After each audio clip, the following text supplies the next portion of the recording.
The shutdown. Here's some headlines. President Trump, number one. Once again, the president continues to talk about healthcare. It's obviously on his mind that his party has a vulnerability here. Washington Post headline: Trump hits at healthcare deal to end shutdown, but key hurdles remain. Number two, White House is also with this memo that came out this morning. I believe Axios broke the story that the White House, Wall Street Journal, White House says federal workers' back pay during shutdown isn't guaranteed. The Democrats beg to differ.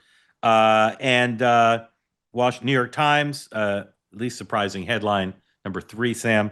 Mass firing Trump is threatening. It may be illegal. The unions are saying that it's illegal. Democrats are cheering them on.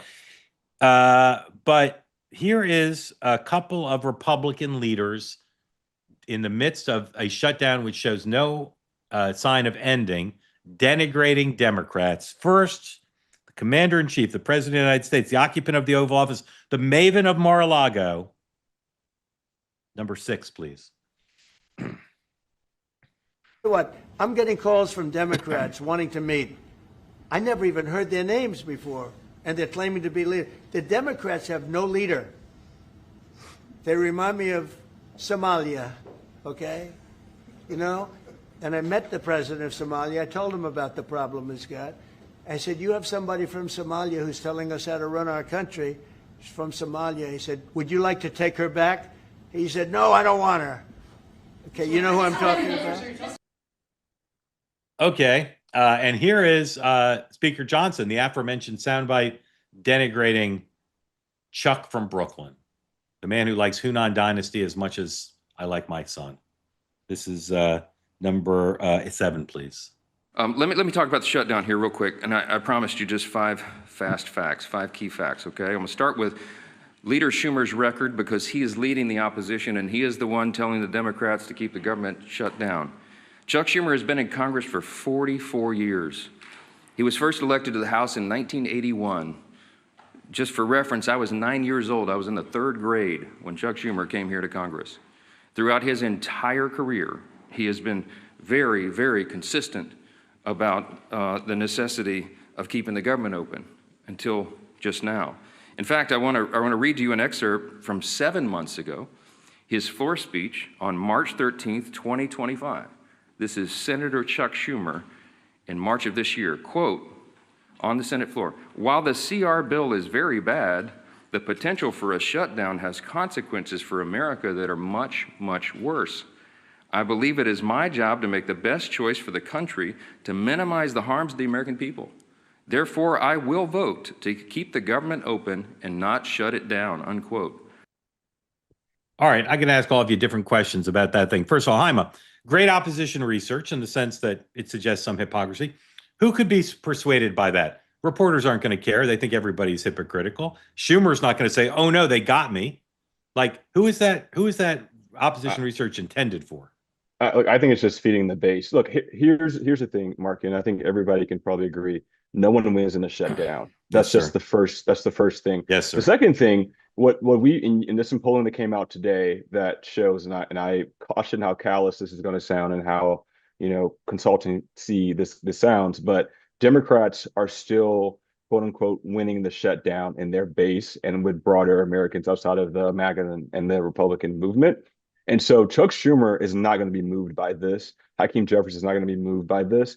And when you have a president like Donald Trump, who's grabbed so much power and been such look, I love Joe Biden, but I think Donald Trump is proving to be tougher and stronger in the way he's using executive power. When you have a president like that, it's hard for the minority party, both in the House and the Senate, to have a quote unquote clear leader. And so I think that's fine. So I think it's a false premise that Democrats need to have one clear leader right now. America is not built on dictatorships or authoritarianism.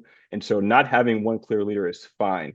And so to answer your question more directly, I don't think anyone's going to be moved by it except the base. I think what Speaker Johnson's got to do is he's got to continue to feed his base the reasons for why they won't come back to the table and end this shutdown, because they can. The Republicans end it, the Democrats can end it. This can go both ways. And so I don't think this is going to move anyone. Robby, when and how will the shutdown end, do you think? It'll end when one side gives in, which will happen eventually. There's no hurry to do it. the idea that this is going to have lasting political harms for either party is, I agree with Hyma. There's no way. The news cycle moves too fast. No one even remember this. People are not even aware, unless you're a federal employee, that it's happening. There's too much news to process. Democrats kind of need to do this because they hate their leadership. They view their leadership as feckless. So there's really little downside. They have to be seen doing something. MAGA hates them anyway, but MAGA kind of wants the federal government to not be open, and maybe Trump is going to try to fire employees or get the agencies gotten rid of. So it's kind of like both sides have tremendous incentive to, or enough incentive to just say, we'll see what happens next week. So I think this could go on for a while. Alex, what's the break point? Christmas. Who knows? I think right now, America is thrilled. A lot of the MAGA base, certainly, the government's shutting down, maybe forever. Temporary is but a balm. I think Hyma and Robby are exactly right. People in America look at this. This is our 10th shutdown since 1976. Oh, the two fat guys are fighting over a ham sandwich again in Washington. We don't care. And so what is the impetus to solve this? Trump will probably, I guess, at some point lose interest and cut a deal and move on to the next thing. Okay. Thank you, gentlemen. All interesting. Cozy Earth makes products viscous from bamboo. They keep you warm when you need to be kept warm and cool when you need to be kept cool. I'm not saying they're magic, but there's a little voodoo involved. Right now, particular highlight on the Cozy Earth bamboo sheets. Guaranteed. You can return them within 100 days if you don't like them. They come with a 10-year warranty rather. And then the bubble cuddle blanket. If you've never owned something called the bubble cuddle blanket, now's your chance. Go to CozyEarth.com, promo code two-way for 20% off your entire order. I recommend, as you know, besides the two products I already mentioned, the pants. The pants are exceptional. Wore them again today because I wear them pretty much every day. CozyEarth.com. Use the promo code two-way for 20% off all best pants, joggers, shirts, everything. Cozy Earth, because home isn't where you live, it's how you feel. Let's go home with Cozy Earth. They say that something that's easy is like a walk in the park. Well, easier than a walk in the park, hit the subscribe button, be part of the two-way community, never miss an episode, be part of our conversations. Thank you for your service to America. And don't forget, you can now listen to the morning meeting and two-way tonight on Apple, Spotify, or wherever you get your podcasts.